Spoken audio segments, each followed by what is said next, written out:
Por favor, abra comigo a palavra do Senhor, no livro dos Hebreus, carta aos Hebreus. Eu diria que é mais do que uma carta. Capítulo 10, versículo 35 a versículo 39. Nós ouvimos com muita sabedoria a palavra do Alexandre, em dizer que quando nós nos deslocamos à casa de Deus, ou quando nós buscamos a Deus, em algum momento, nós temos que ter um propósito. Até porque Deus não faz nada sem propósito. Jesus nunca fez, e nunca faz e nunca fará nada sem propósito. E como a Bíblia diz que nós somos imitadores de Cristo, nós devemos fazer as coisas com propósito. Não abandoneis, portanto, a vossa confiança, pois nela há grandioso galardão. Em verdade vos afirmo que necessitais de perseverança, a fim de que, havendo cumprido a vontade de Deus, alcanceis plenamente o que Ele prometeu. Pois dentro de pouco tempo, aquele que vem virá, e não tardará. Mas o justo viverá pela fé. Contudo, se retroceder, minha alma não se agradará dele. Nós, entretanto, não somos dos que regridem para a perdição, mas sim dos que creem e salvos seguem avante, na tradução do NVI. O apóstolo Paulo, ele escreveu várias cartas. Nós entendemos que sem as cartas de Paulo nós não teríamos a revelação do reino de Deus, do Deus Todo-Poderoso, de Jesus Cristo, da salvação, da eternidade. Então Paulo escreveu muitas cartas. Aí você vai ver que começa lá de Romanos, e por diante você vai ver Paulo sempre saudando a igreja, seja os romanos, seja os gálatas, seja os efésios. E a saudação dele sempre se deu nessas cartas, até Tessalonicenses, por aí vai, com ações de graças, súplicas. Ele saudava a igreja assim. Mas quando chega no livro dos Hebreus, que os hebreus eram os judeus que eram convertidos, como o próprio texto no livro de Hebreus, capítulo 1, fala que era aos santos, aos irmãos santos, a igreja que tinha se convertido, aos irmãos que tinham se convertido. Paulo muda esta forma de tratar a igreja, e ele coloca em uma forma mais forte. Aqui aos hebreus, ele parece mais como um sermão do que como uma carta. Paulo, escrevendo aos santos irmãos, ele leva essa escrita mais como uma homilia do que uma própria carta, e ele não faz saudação. Ele não começa com saudação. Lá no capítulo 3, do versículo 12, a gente pode ver que ele eleva o tom. Ele leva as coisas mais sérias, mais graves. Ou seja, o nosso nível de relacionamento com Deus vai fazendo com que o Espírito Santo eleve o tom. Não eleve o tom no volume da voz, mas eleve no conteúdo, para que nós possamos entender, compreender e viver a grandeza de Deus. Porque o nosso Deus é muito grande, nós precisamos entender, e ele vai e traz um tom mais sério, mais forte, e alerta os irmãos da igreja para permanecermos fiel e leais a Deus. Ou seja, é um sinônimo, mas ele exorta a igreja: contudo, irmãos, para que nenhum de vocês tenha um coração perverso e incrédulo. O desejo de Paulo era que a igreja pudesse entender. Deixa eu corrigir, o desejo de Deus é que nós pudéssemos entender e ter um coração puro, um coração crédulo, um coração fiel, um coração leal a Deus. Paulo começa dizendo aos hebreus, para os irmãos, que aquele que tem um coração incrédulo, aquele que é infiel, aquele que não é leal a Deus, ele termina se afastando do Deus vivo. E isso não é bom. Pelo contrário, ele continua: não haja nenhum entre vocês que tenha esse coração, que se afaste do Deus vivo. E isso é muito legal. Eu preciso permitir que o Espírito Santo comece a falar comigo na sua palavra. Então, se na hora que eu tenho, ou que qualquer um de nós tenhamos um coração perverso, ou um coração incrédulo, eu me afasto de Deus, então na hora que eu tiver um coração bom, um coração fiel, um coração leal, eu estou o quê? Me aproximando de Deus. E é isso que Deus quer, que eu e você andemos junto, mas muito próximo de Deus. É verdade que quando nós entregamos a nossa vida a Jesus Cristo, o Espírito Santo vem e habita em nós. Todos nós que um dia entregamos a nossa vida para Jesus, imediatamente, naquele momento o Espírito Santo faz morada. Mas quanto de nós que temos o Espírito Santo de Deus, não sente a presença dEle? Quantos de nós que temos o Espírito Santo e a gente não ouve Ele? E eu fico pensando sobre relacionamento. Aqui na terra, o meu maior relacionamento é com minha esposa. Sem espiritualizar, trazendo para um campo natural. Como é que seria a minha vida, pastores? Como é que seria a minha vida, irmãos, se o meu relacionamento com Rosiane fosse monólogo? Só eu falasse, e Rosiane não falasse comigo. Eu ia chegar para eles: ei, tu é casada, esqueceu que tu é casada? Esqueceu que tu tem um marido? Esqueceu que lá no altar tu dissesse, na presença de todo mundo, que tu ia estar comigo em todos os momentos da minha vida? Então, o relacionamento faz parte. Conversa comigo, fala comigo. Eu me lembro que, antes de conhecermos sobre guerra espiritual, nós tínhamos um relacionamento mediano, até menos do que um mediano. E eu cobrava muito de Rosiane sobre a parte sentimental. Eu dizia para ela: você gosta de carinho? Ela falou: gosto. Eu digo: eu também gosto, então dá, né? E ela dizia assim: não, porque você é pegajoso. E pegajoso ou não, quem não gosta de carinho, né? Quem não gosta? Até o animalzinho que chega, ele gosta de carinho. E eu cobrei isso algumas vezes, até que ela disse um dia que não dava carinho. Eu disse: não dou carinho porque não quero. Aí foi quando nós fomos buscar em Deus, e Deus revelou algum espírito familiar que vinha, evidentemente, de geração a geração, e nós buscamos em Deus, e eu precisei me aproximar de Deus.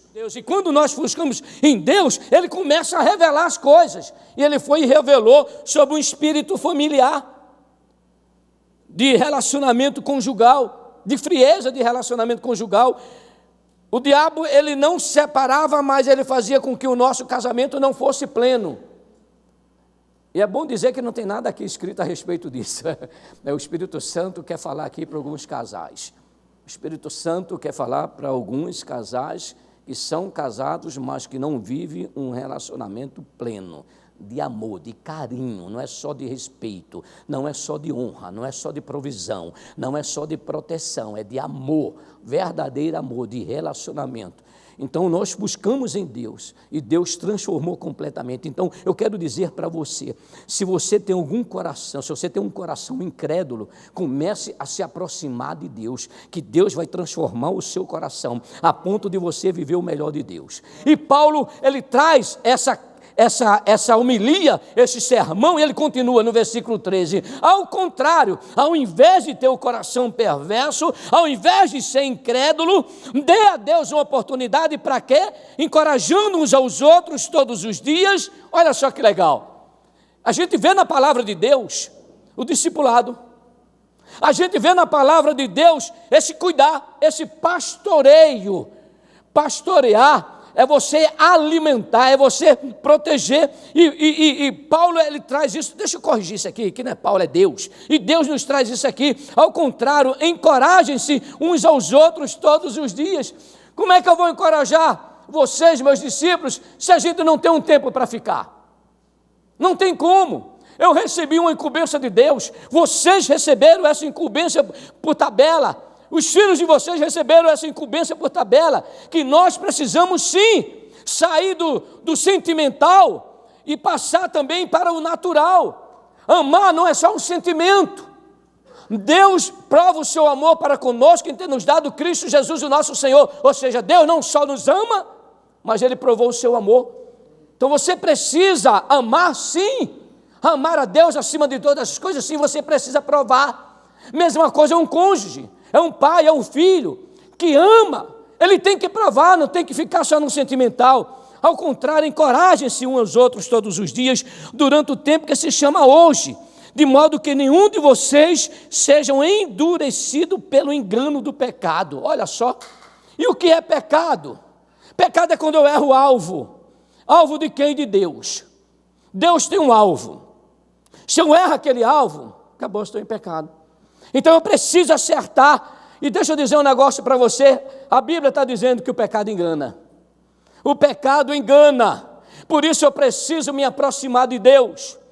E é nessa linha de raciocínio desse capítulo 3, que nós chegamos aqui no capítulo 10, do versículo lido aqui no início, quando Deus, usando Paulo como instrumento, Ele encoraja, Ele desafia os irmãos quanto a viverem com fé e perseverança, a fim de alcançar plenamente o que Ele prometeu. Paulo estava dizendo, olha, ser crente não é o suficiente. Só em levantar a mão e aceitar Jesus Cristo não é o suficiente. Vocês precisam mais. Paulo estava encorajando, incitando, desafiando os irmãos. Ou melhor, Deus está me usando nesta manhã para encorajar você a viver com fé e perseverança. Você precisa viver com fé e perseverança. Para quê? Para que eu possa alcançar plenamente o que Ele prometeu. Eu só posso alcançar as bênçãos de Deus, eu só posso alcançar plenamente as bênçãos de Deus, se a minha vida for vivida, parece redundante, mas necessário para entender, se ela for vivida com fé e perseverança. Paulo estava dizendo aos irmãos, meus irmãos, vocês precisam viver com fé, vocês precisam viver com perseverança, existem promessas de Deus. E essas promessas são conquistadas, elas são dadas, mas elas devem ser conquistadas. E diante dessa introdução que eu apresento, eu trago o título para essa mensagem, e eu queria que você guardasse esse título. Desistir não é comigo. Repita aí, desistir não é comigo. O diabo sabe quando a pessoa é fraca. O diabo sabe. Qualquer coisinha é motivo para desistir. Desiste do relacionamento dele com Deus, imagina do resto. Se eu fosse mulher, e graças a Deus eu não sou, a coisa que eu mais fazia era incentivar o meu marido a se relacionar com Deus.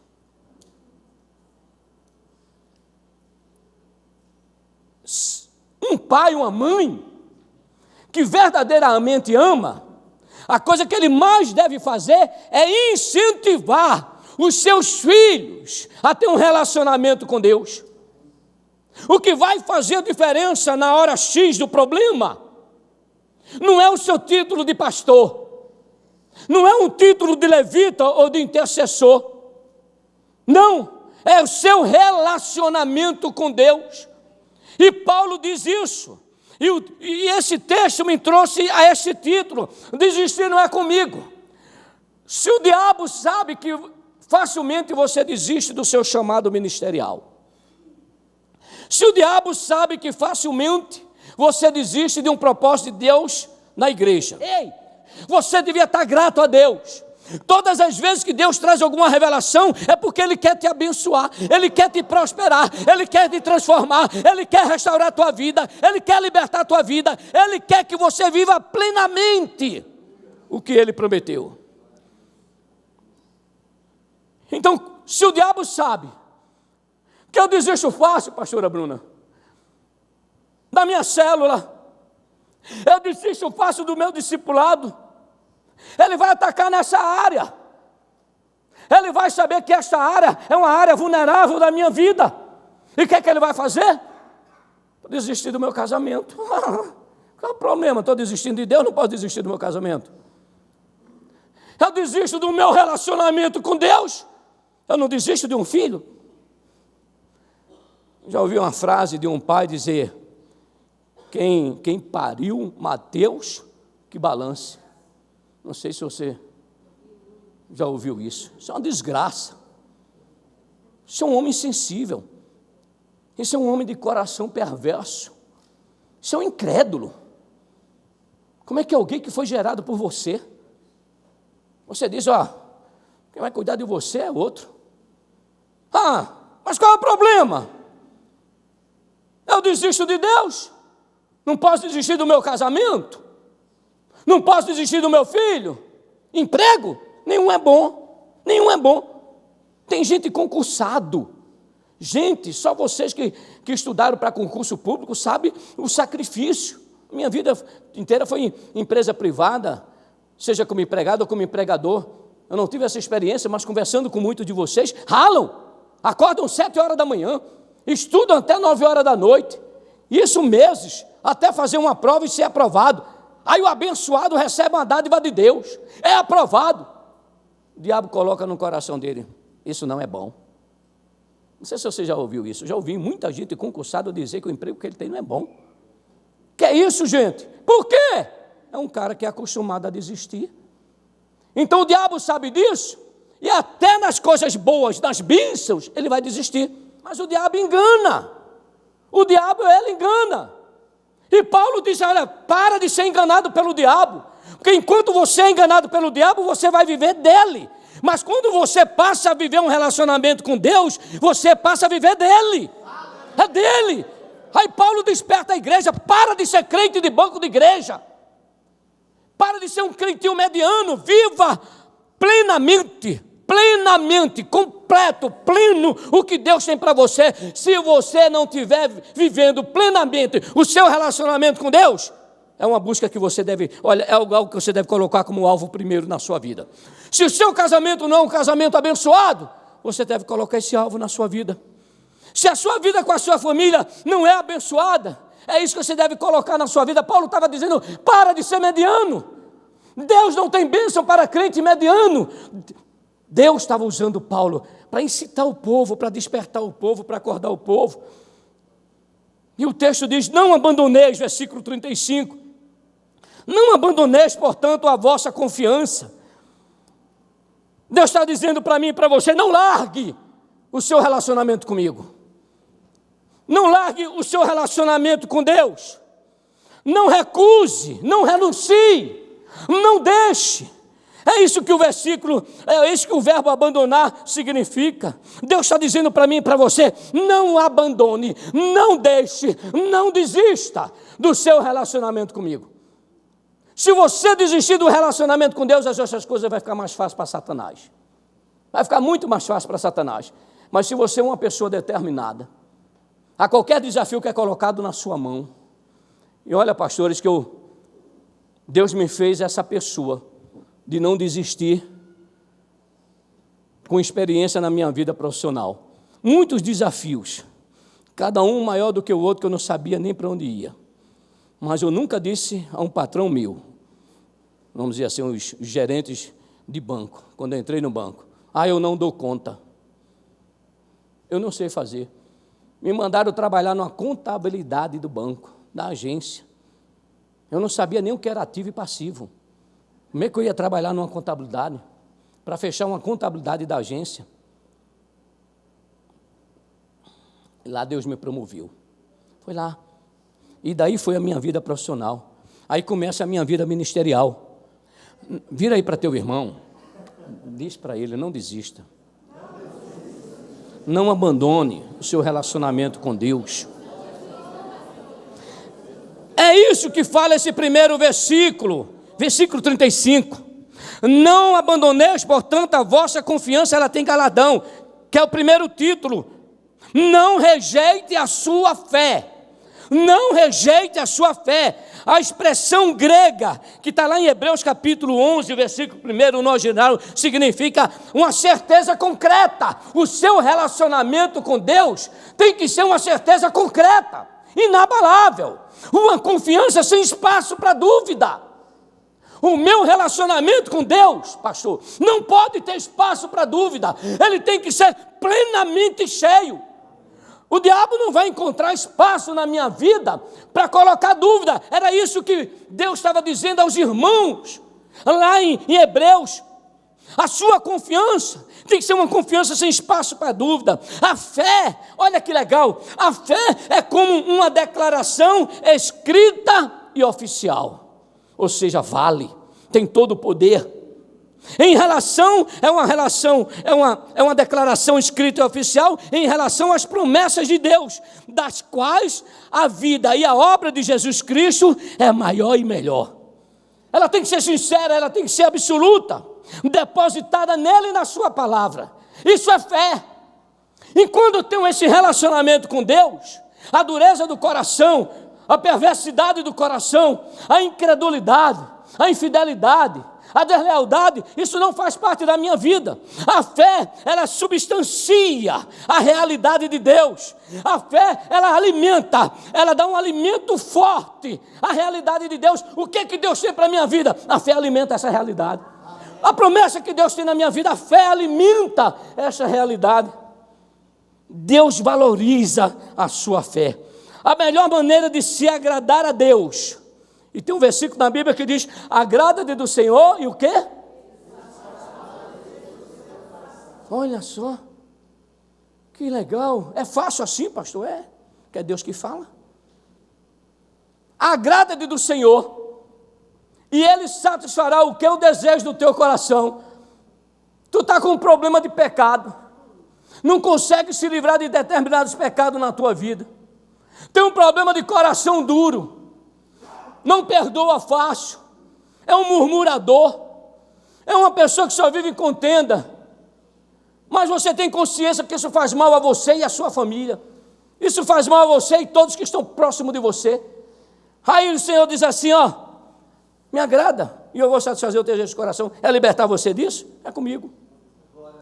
É transformar você? Isso é comigo. Eu faço isso fácil. Então como é que é fácil? Fé.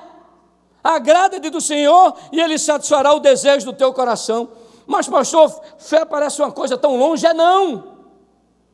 Pelo contrário, Ele diz que a fé vem pelo ouvir. E ouvir a palavra de Deus, ouvir a pregação. Então se eu tenho algo no meu coração, eu quero que Deus transforme a minha vida. Eu quero que Deus transforme a vida da minha esposa. Eu quero que Deus transforme a minha família. Eu quero que Deus transforme as minhas finanças, seja como empregado ou como empregador. Eu quero que Deus faça isso. O que é que eu vou fazer? Me encher de fé. Eu vou me encher de fé. Como é que eu vou me encher de fé? Lendo a palavra. Eu acho incrível como alguém, né, os concurseiros aí, que estudam 10, 12, 14, 16, 18 horas por dia para ser aprovado num concurso. E ele não separa um tempo para aumentar a sua fé, para viver as promessas plenas de Deus. A maneira de agradar a Deus é fé. E sabe o que foi que Deus colocou no meu coração para dizer para você nessa manhã? Você tem fé. Não entenderam. A fé faz toda a diferença. A fé faz toda a diferença. A fé fez com que Moisés, um fugitivo, ele matou um egípcio, teve que fugir, era filho de criação da filha do faraó, um dos príncipes, que era de lá, matou um egípcio, fugiu. 40 anos depois, Deus vai lá, tem um encontro com ele e chamou ele. No primeiro momento, ele, Deus, eu não dou condições, sou pesado de línguas. Alguns historiadores dizem que é gago, outros dizem que ele tinha dificuldade na comunicação, né? Mas ele começou a apresentar algumas dificuldades, mas depois que ele entendeu o chamado, acabou-se. Depois que nós entendemos o chamado de Deus, acabou. A fé dele foi o suficiente para ele libertar. A fé de Moisés foi o suficiente para ele libertar 6 milhões de pessoas. Aí tu vai agora olhar para os problemas da tua casa. Talvez você tenha 1, 2, 3, 4, 5, 6, 7 filhos como a mãe tinha, e você vai ver que é muito pouco.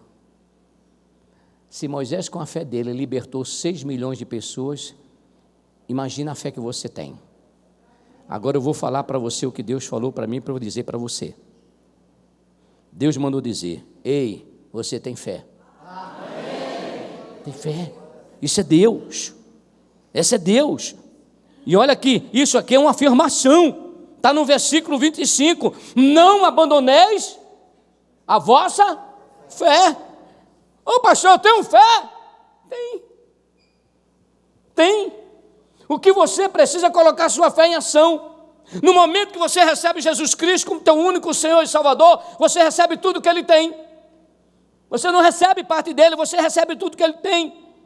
Não abandone e não largue a sua fé. Você tem fé, diga: eu tenho fé. Diante de qualquer adversidade você vai dizer: eu tenho fé. Diante de qualquer situação, diante de qualquer dúvida, eu tenho fé, eu tenho fé. Deus disse que eu tenho fé. Só em você vir aqui é um sinal que você tem fé. Então você tem fé, só em você estar aqui é fé. Não desista da vossa fé.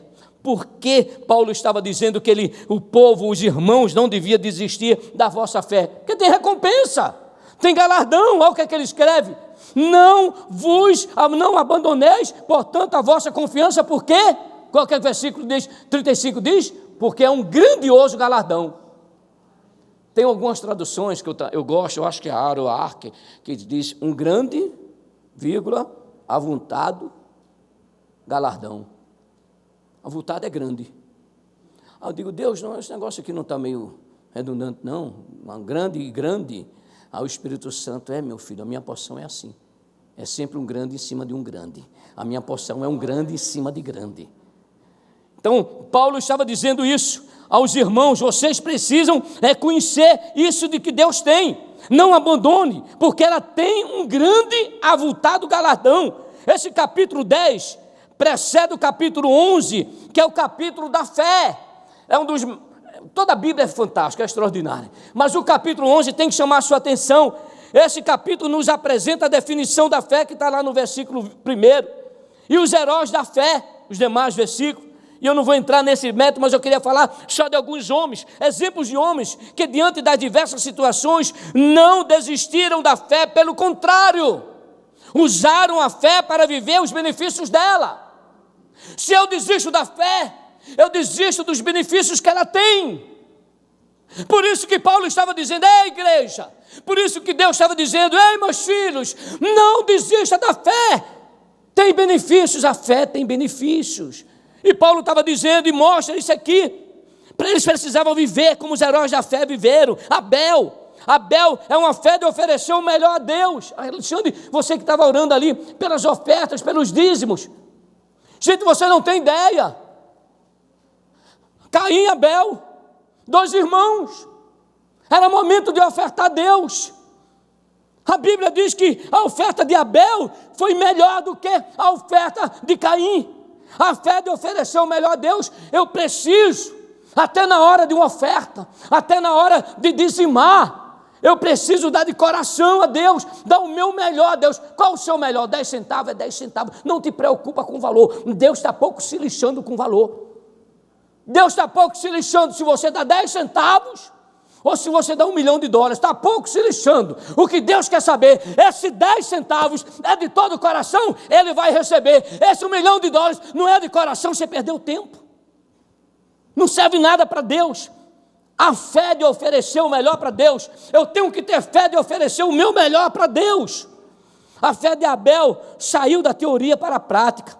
Abel entendeu que para Deus tinha que ser o seu melhor. Você tem que entender, você tem que ter fé para oferecer o seu tempo a Deus, o seu tempo a sós com Deus. Eu não vou perguntar, não. Eu não vou pedir para que você levante a mão, mas eu vou perguntar: quantos aqui, antes de sair de casa, tem um tempo a sós com Deus? Quantos? Já pensou você sair para o trabalho e não sabe o que te espera? E você sair sem direção de Deus? Isso me faz pensar. Estamos oferecendo o nosso melhor a Deus? Você está oferecendo a sua fé, tem que oferecer o melhor a Deus. Abel, está lá, os pais da fé, os heróis da fé, ele ofereceu o melhor a Deus. Vai cantar? Ofereça o melhor a Deus. E qual é o melhor a Deus? É o seu corpo em sacrifício vivo, santo e agradável a Deus, que é o vosso culto racional. Vai interceder, vocês intercessores, ofereçam o melhor a Deus. Vai pregar, ofereçamos o nosso melhor a Deus. Não podemos chegar aqui no púlpito. A igreja pode até não entender, mas Deus entende quando você não dá o melhor.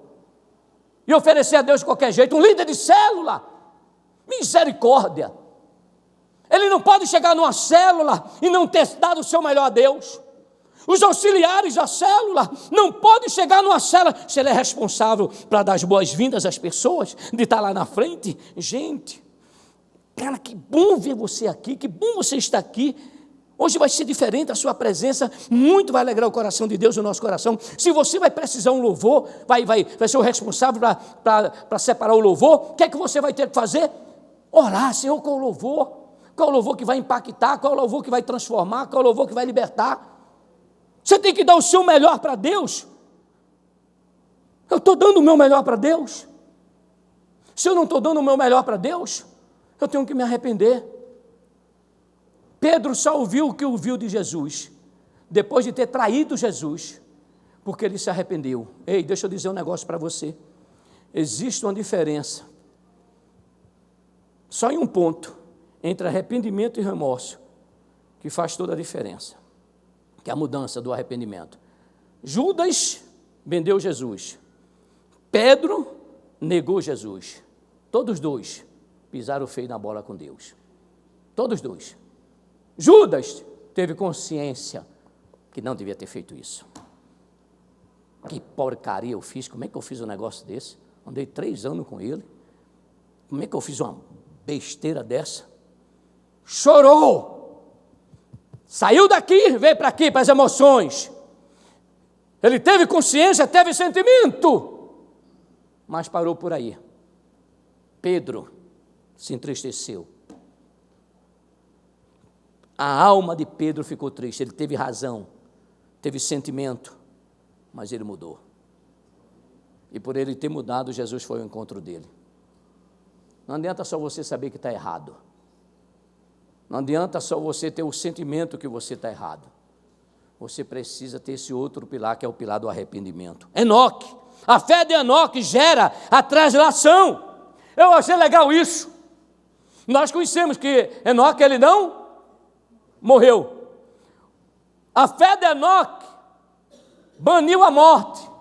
Quando eu estava escrevendo isso aqui, eu digo, Deus, olha que coisa legal. Como é que eu vou expulsar a morte sentimental? Fé. Como é que eu vou expulsar a morte do meu relacionamento conjugal? Fé. Como é que eu vou expulsar a morte da minha vida? Fé. A fé, ela expulsa a morte. A fé não deixa a morte chegar na tua vida. A fé não deixa você passar uma noite de insônia. A fé não leva você para o buraco. Não leva você para a depressão, para a angústia, para a tristeza. A fé não leva você para um divórcio. A fé expulsa a morte. Enoque é uma fé que gera transação. Eu tenho que ter essa fé, você tem que ter essa fé. E é isso que Paulo estava dizendo. Ei, irmãos, você precisa ter essa fé. Com essa fé, na hora que a morte bater a tua casa, tu vai dizer, aqui não, na minha vida não, na vida da minha esposa não, na vida dos meus filhos não, nas minhas finanças não, no meu ministério não, na minha célula não, comigo não, né? O título, eu não vou desistir de jeito nenhum do que Deus tem para mim. Abraão e Sara, a fé gerando obediência e vida.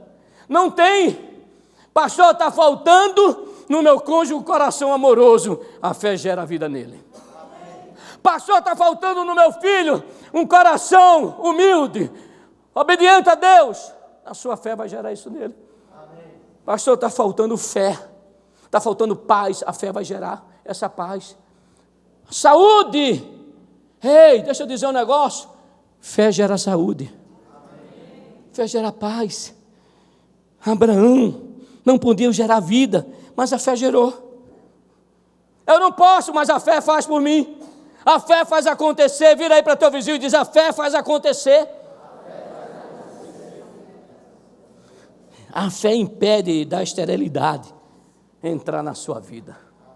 Mas pastor, já entrou, lá em casa não tem carinho, não tem amor, não tem respeito, lá em casa a gente não consegue prosperar financeiramente. Tem pessoas aqui neste lugar que a vida dele parece uma roda gigante, a vida profissional e financeira, ora está em cima, ora está embaixo, ora está em cima, ora está embaixo. O Senhor coloca no meu coração para dizer para você que você precisa de fé. Quando você tiver fé, não vai ter mais esterilidade na sua vida. Então a fé ela impede de entrar e ficar, porque a fé gera vida, e se a esterilidade entrou, a minha fé vai gerar vida. Meu amigo, o que você acha que aconteceu com Davi quando os filisteus queriam escravizar a ele e a família dele? A fé dele. 1 Samuel capítulo 16, versículo 26. Quem é, pois, esse incircunciso filisteu para afrontar o exército do Deus vivo? Eu vou parar aqui. Davi, no próximo domingo eu vou continuar essa mensagem. Davi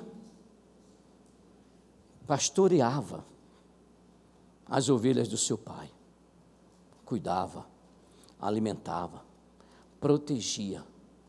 Um dia Deus precisou de um homem para grandes coisas. Quem foi que ele escolheu? Quem era fiel, quem era leal nas pequenas coisas. Talvez Deus, porque eu digo talvez que Deus não está falando, é só entendimento racional. Talvez Deus queira usar a sua família para ser uma grande família e abençoar muitas vidas. Talvez seja a sua empresa, que Deus quer usar a sua empresa para prosperar, para abençoar as suas finanças. Deus quer usar o teu casamento como um exemplo, como um testemunho, para abençoar muitos outros casamentos. É a sua fé que vai fazer toda essa diferença. Davi foi fiel. A sua fidelidade, a sua lealdade a Deus nas pequenas coisas. Quando Deus precisar de coisa grande, é você que Ele vai chamar.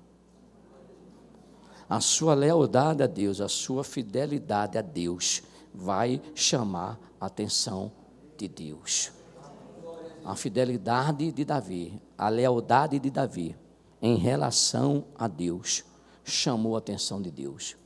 E quando Deus quis um homem, que era um adolescente, de acordo com alguns historiadores, diz que ele tinha em média 17 anos, quando Deus quis um trabalho muito grande, para tirar a vergonha de uma nação, para tirar a humilhação de uma nação, para tirar a escravidão de uma nação, para tirar a morte de uma nação, Deus escolheu quem foi fiel e leal no pouco.